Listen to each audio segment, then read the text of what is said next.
BME family, yes sir. Before we get the video started, like, comment, subscribe. Now, we got the NBA Finals game 2 tomorrow. But for today, we got craziest conspiracy theories in the NBA history. It should be crazy. Hey, let y'all know, I am going to be live streaming my, My Little Nightmares, some shit like that. Whatever it's called, bro. After this video, like 9:30, 9:40, tune in. We're live streaming that. We get to your video after do it. Sports are breeding craziest conspiracy theories. These are the NBA's craziest Jordan, baby. years. No cap, no cap. For those who like to know, I was looking like Draymond, looking like little Magic Johnson outside today on the course, man. You should have recorded it. 1985 NBA Draft Lottery. The NBA Draft Lottery is meant to be one of the most random events in all of sports, as its name alludes to. But that may not have always been the case. Heading into the 1985 draft, there was a consensus #1 overall pick in Patrick Ewing. The big man out of Georgetown was billed as the league's next superstar. Okay, I like it. Carry the weight of a franchise on his broad shoulder. Did he carry it though? Back then, one envelope for each team in the lottery was placed in a transparent ball, and NBA Commissioner David Stern would pick them out. There are two leading theories to how Stern went about rigging this. The first involves a creased corner on the Knicks envelope, and the second is that the Knicks was frozen ahead of time. Either ploy would have very... Jesus Christ! This how you know the Knicks suck. This how you know they are whack. This how you know they always suck. Even back in the day, they suck, bro. For them to do this much stuff, go this goddamn try hard, bro, to get that #1 pick, and they still ain't win a championship, bro. The Knicks suck, bro. Shout out to Stephen A. Smith, man. Stern know which envelope belonged to New York. Didn't matter. Cause for suspicion. The accounting firm in charge of the lottery, Ernst & Whitney, was the auditing firm for Gulf and Western, who owned the Knicks. It was even an Ernst & Whitney employee who put the envelopes into the ball. So, why would Stern and the league care about this? With New York being one of the biggest market franchises, the Knicks being competitive would do wonders for television ratings. And the NBA just so happened to be working on a new TV deal at the time. At the time, Stern didn't even deny allegations, saying, "Wow, if people want to say that it was fixed, fine. As long as they spell our name right." Wow, so it really happened. Yo, NBA is shiesty, bro. At this point, we need to start looking at Jordan like, was this nigga really like that, bro? Come on now. Interested in us. That's terrific. Reflecting on the claims it was rigged, Ewing's agent David Falk said, "I'm not saying it happened," and took a long dramatic pause before adding, "but that theory is plausible." Wow. The NBA came out a winner as Ewing quickly lifted the Knicks out of the Eastern Conference cellar and into consistent championship contention. Why MJ didn't win it though? First retired. Yeah, I think we all heard this theory before. I've actually seen a mob dude from Vlad TV, bro. An actual mob dude, bro, from Vlad TV talk about what really happened to Jordan. Supposedly happened to Jordan. There's a difference between going out on top and retiring during one time, especially when it involves one of the most competitive athletes. Boy, that's me. That was like me today. 1993, Michael Jordan shocked the sporting world by abruptly retiring from the NBA. That is crazy, bro. He just let his Bulls. Bro, that's like LeBron just retiring, bro. After he won his championship and with the Heat or something, bro. That's crazy. 3 straight titles and was coming off winning an Olympic gold medal with the '92 Dream Team. In addition to passing on a chance to etch his name in NBA history by winning 4 straight rings, MJ also chose to hang up his shoes after a season in which he averaged 32.6 points, 6.7 rebounds, and 5.5 assists per game. That's how I was looking at the gym today, bro. No cap. We was playing 1-on-1. No, it was a 2-on-2 with my cousins, bro. It was me and my cousin versus my cousin and my brother, bro. On my mama, bro. We was going to 11 points. On my mama, I averaged at least 4, 7, and 7. Nigga, I was looking like Kobe. Michael had plenty left in the tank and just as much to play for. But at that time, Jordan cited a lack of desire to play the game, stemming from his father's death 3 months earlier. However, what some think actually happened was David Stern and MJ came to an agreement behind the scenes, where Jordan would serve a secret 1-year suspension because of gambling problems. What was not secret was that MJ was just as competitive off the court with bets as he was on it, except he didn't experience nearly the same level of success. Some of his absurd gambling losses have been well documented, like when a businessman wrote a book claiming Jordan owed him over $1.25 million from lost golf wagers. The theory is that Stern believed the NBA's image was so fragile and important at the time that having its star player being depicted as a degenerate gambler would severely hurt the league. So, he told Michael to take a year to clean his act up before returning as a hero to save the Bulls. The Morris twins. At some hold on, bro, but like, think about that. Is crazy. Y'all think that's ever gonna actually? What if that actually comes out one day? Like, it actually happened, bro? Would y'all look at Jordan differently, bro? Because I feel like cause to me personally, bro, I think once you go down that rabbit hole, I have to start looking at everything else. Was everything else legit? I have to know. At that point, I have to know. Point in everyone's life, they have met a pair of identical twins who they can't always tell apart. A pair One's of taller, NBA though. twins may have used this to their advantage in the playoffs. In Game 1 of the 2017 Eastern Conference Semifinals, the Wizards' Markieff Morris suffered what appeared to be a severe ankle injury. He left the game and didn't return before miraculously recovering for Game 2, where he showed no signs of the injury, while putting up 16 points. Let's look. Let's actually look. He got the same beard, tattoo. Okay. A severe ankle injury. He left the game and didn't return before miraculously.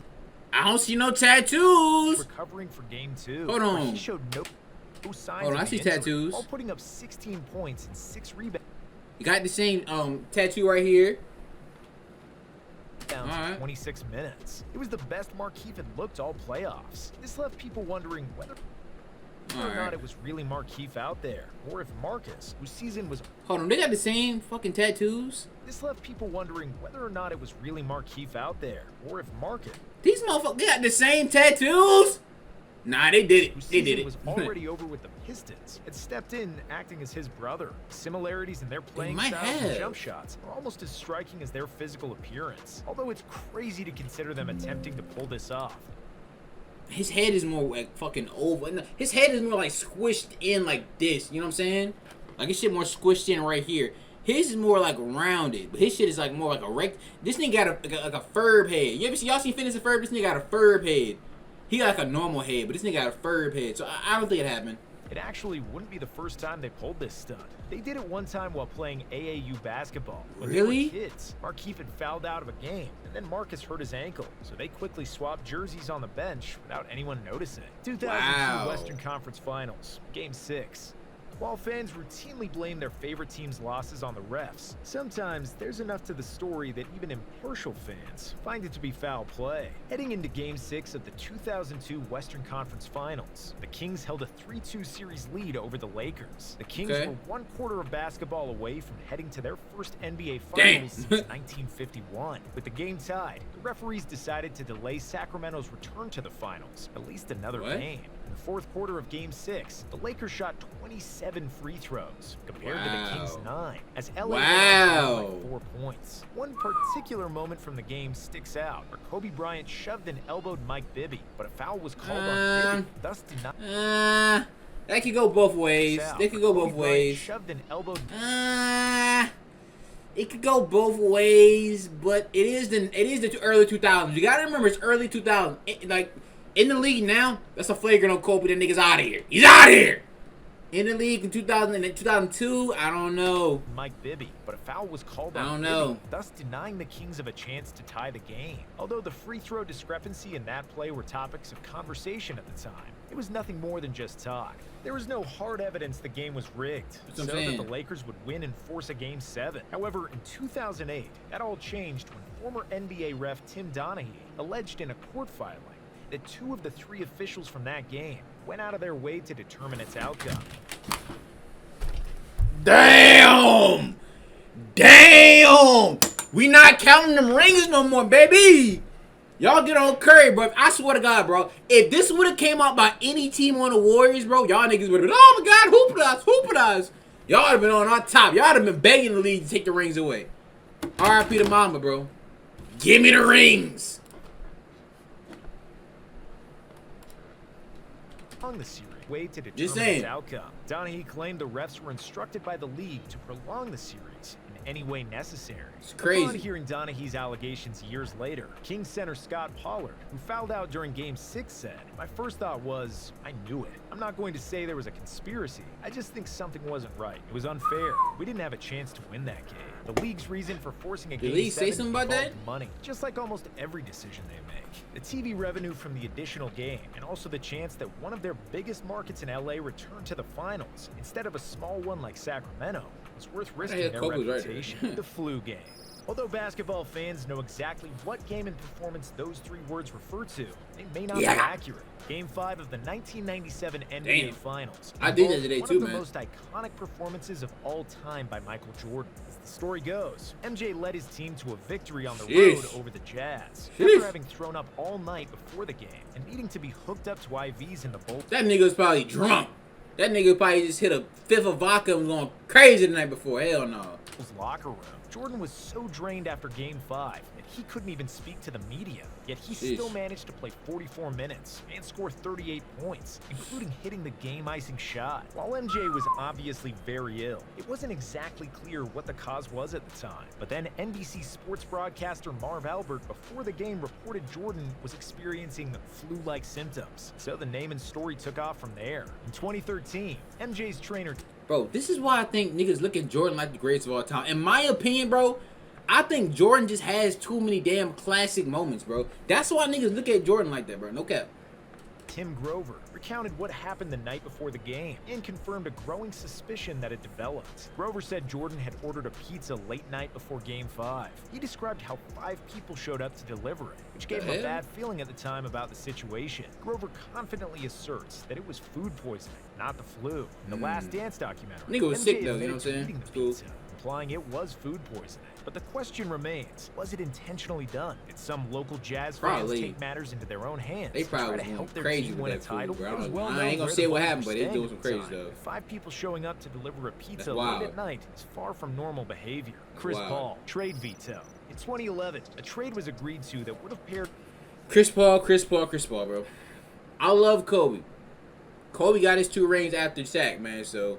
Chris Paul might have jinxed that shit, right? One of the best all-time point guards with one of the most feared scorers. But it didn't go through, potentially because of spite. The New Orleans Hornets and the Los Angeles Lakers agreed to a blockbuster deal centered on Chris Paul joining Kobe Bryant in the purple and gold. But David Stern ended up vetoing it. At the time, the league owned a majority stake in the Hornets, as the franchise sought out a new owner. Because of that, Stern technically did nothing wrong and had the right to veto a trade. But his reason for doing so might not have been ethical. While Stern claimed he was protecting the Hornets and had their best interests in mind, others viewed it to be a perfectly legitimate trade. The Hornets would have received plenty of talent in exchange for CP3. Stern supposedly ran the trade package by an ex-general manager at the time, who said that it would have been enough to make the Hornets a playoff team, having denied fans the chance to see such a dynamic and exciting pairing in CP. Y'all think that would have worked, though? I don't know if that would have worked, man. Kobe and CP... I know all basketball niggas like, oh my god, Eric, BB, big money, who the word? Bro, y'all don't understand, bro. Not every pairing works. Kyrie, KD. All these niggas y'all think can work together, not always works, bro. You know what I'm saying? Harden and KD and Kyrie. They didn't win the championships. They didn't win none, nigga. They won 2 playoff series. They won 1 playoff series together. What the fuck? Hell no. But, yeah. It's tough. I don't know. I don't think it would have worked out. And Kobe in what seemed to be a fair trade. Stern and the league faced plenty of scrutiny. The theory is that Stern wanted the Hornets to appear more attractive and valuable to prospective buyers, so they needed a star player like CP3 on the roster. The Hornets' first trade would have been good, not good enough to drive up the franchise's value. While CP3 was then Stern was a precisely time. That nigga was precisely, yeah, he was precisely owner. A first-round pick that was likely to be one of the first picks of the draft. This was something that Stern could use to sell potential buyers on. The pick ended up becoming the first overall selection, which was used on Anthony Davis. Wow. So I think the draft lottery is random. 2014 NBA Finals, Game 1. Playing 9 games with opponents is nothing out of the ordinary. Y'all know what's funny though? This is the first year I started watching basketball too this year. Sports. No cap. Sometimes teams can toe the line in the process. Damn, Ray Allen. One of the 2014 finals between the Spurs and Heat, an electrical failure at the Spurs AT&T Center led to the air conditioner failing and the building reaching temperatures in the 90s. Sheesh. While this theoretically would impact both 90s, that's wild. Was more prone to feeling greater effects. Ooh, cramps. Already had a well-documented history of cramps. Oh, I got cramps. First experienced this in the 2009 Eastern Conference Finals before suffering from it again in the 2012 Finals. Grown ass man. Cramping got female. So bad that LeBron had to be. Oh god, cramps. He has cramps. Jesus Christ. Bro, this nigga had cramps. He kept having to leave Game 1 against God, he had cramps. Cramping before eventually sitting out the final. You can drink a Gatorade. You can drink a Gatorade, nigga. Unbothered. Tony Parker said, "Felt like Europe. We never had AC in Europe, so it didn't yeah, bother me man. at Come all." on, dog. Ginobili added, "I played more years in situations like this than with AC on the court." I ain't gonna lie, LeBron. You was going out sad. You looking hella soft right now, LeBron. Big deal in that case. So, hella soft. soft. Go out of their way to try to trigger another series of cramps. Cramps! Oh God, cramps! Handle it, or did they just benefit from a random? You gonna act like Kawhi did not? I know this is in the Kawhi bashing video or none of that. But Kawhi was a puppy. It doesn't count. The ring doesn't count here. Currents. Either way, they took full advantage of LeBron sitting out the final 4 minutes of the game. A 16-3 run over that period to take a 1-0 series lead. They won the series too.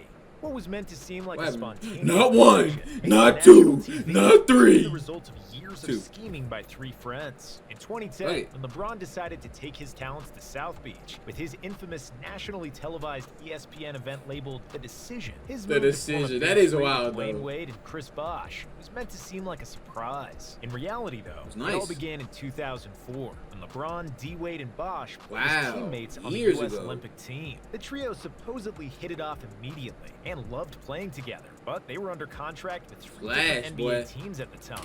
Ain't gonna hold y'all, bro. I got D-Wade higher than James Harden, bro. I got D-Wade as the third greatest shooting guard of all time in my book. In my opinion, he's the third greatest shooting guard of all time.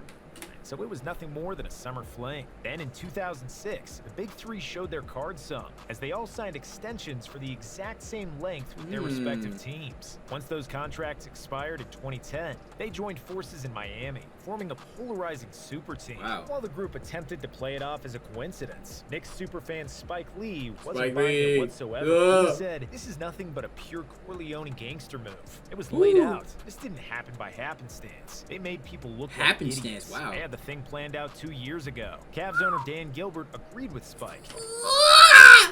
Nigga, be happy LeBron came back to you, bro. Decided to look into tampering charges against the Heat and LeBron. Sheesh. Wow, this would be a good video right here. Kyrie, why you not in Cancun, Kyrie? Shout out to Kyrie, man. Like, comment, subscribe, man. Up here, watch that video. Over here, subscribe to the channel, man. Let me know in the comments below which one of these theories do y'all believe actually came true. And once again, not 30, not 45-ish. My Little Nightmares 2 stream. Join the stream. Like, comment, subscribe, out.